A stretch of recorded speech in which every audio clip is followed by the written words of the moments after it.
Monsieur le président, monsieur le ministre, mes chers collègues, permettez-moi tout d'abord de saluer l'initiative de nos collègues du RDSE de s'être emparés du sujet du développement de l'assurance récolte en agriculture. Car en effet, depuis une dizaine d'années, l'agriculture française est confrontée à des successions d'événements climatiques qui ont gravement impacté les productions, sans compter la volatilité des prix des matières premières agricoles. Au cours des 4 dernières années, les agriculteurs ont dû faire face à des événements de grande ampleur. La fréquence de ces événements climatiques extrêmes doit donc nous interpeller, tout comme leur ampleur.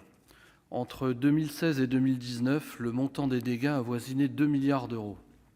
Face à l'accroissement des aléas climatiques, il est nécessaire de prévenir les dommages, de réduire leur impact et de compenser les préjudices subis.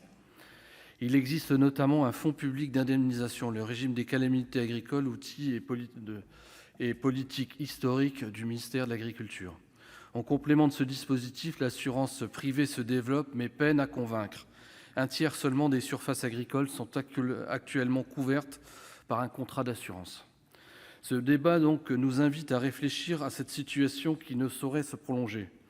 Nos collègues du RDSE proposent d'engager et de développer donc le régime de l'assurance récolte. Nous partageons pleinement les objectifs poursuivis. La France ne peut se résoudre à laisser son agriculture ainsi exposée. L'assurance récolte constitue un outil de gestion des risques reconnu et efficace.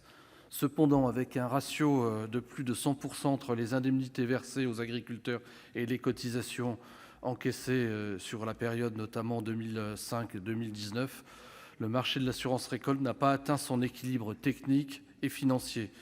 Il est aujourd'hui fragilisé et menacé notamment par la moindre couverture des agriculteurs les plus exposés.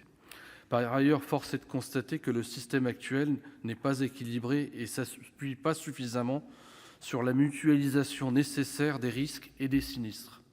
En effet, le taux de couverture des surfaces agricoles par l'assurance récolte était proche de 30% en 2018. La diffusion est plus importante dans les grandes cultures et la viticulture. En revanche, les taux sont presque nuls dans d'autres filières comme l'arboriculture, pourtant particulièrement exposée, et les prairies pour lesquelles l'offre semble inadaptée. Cette disparité donc est sans doute due aussi au niveau de coût trop élevé pour nombre d'agriculteurs, notamment pour protéger certaines productions.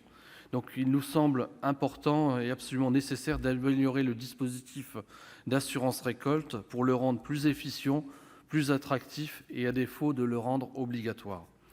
Pour cela, il faut repenser son architecture, ses paramètres techniques, les seuils de déclenchement et leur taux de subvention et les dispositifs de financement. Tout ceci ne pourra se faire sans simplifier le dispositif assurantiel.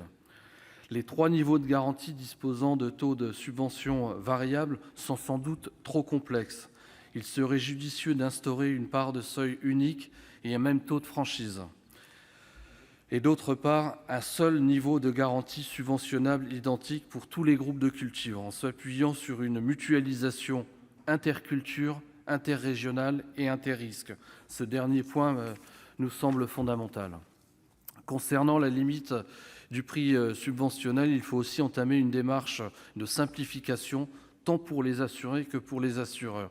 Il conviendrait certainement d'opter pour un prix maximum subventionnable fixé par un barème qui correspondrait au prix de vente moyen.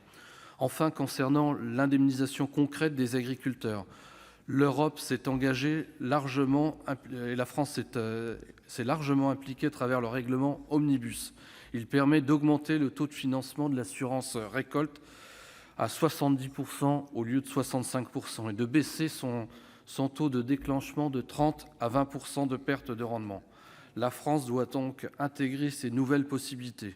Nous appelons donc de nos voeux que les débats engagés dans la future réforme de la PAC puissent être l'occasion d'intégrer avec plus d'ambition la gestion des risques en agriculture. Les arbitrages budgétaires sont indispensables mais complexes. Il faut le dire, des choix seront à faire.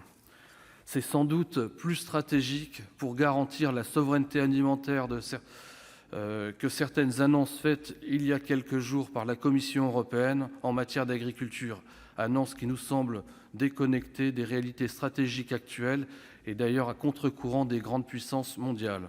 Donc nous comptons sur notre ministre de l'Agriculture pour proposer les améliorations nécessaires pour mieux appréhender la gestion des risques en agriculture. Je sais qu'il y travaille. La gestion des risques ne se résume, il faut le dire, pas uniquement à l'assurance récolte, car bien évidemment la gestion des risques repose sur la combinaison donc de dispositifs complémentaires, notamment assurantiels, mais aussi sur l'épargne de précaution qui a été mis en place sur la DPA, et sans ignorer le volet de la recherche agronomique, variétale et la gestion de l'eau. Comme vous le comprendrez aisément, nous voterons donc cette résolution. Merci. Merci.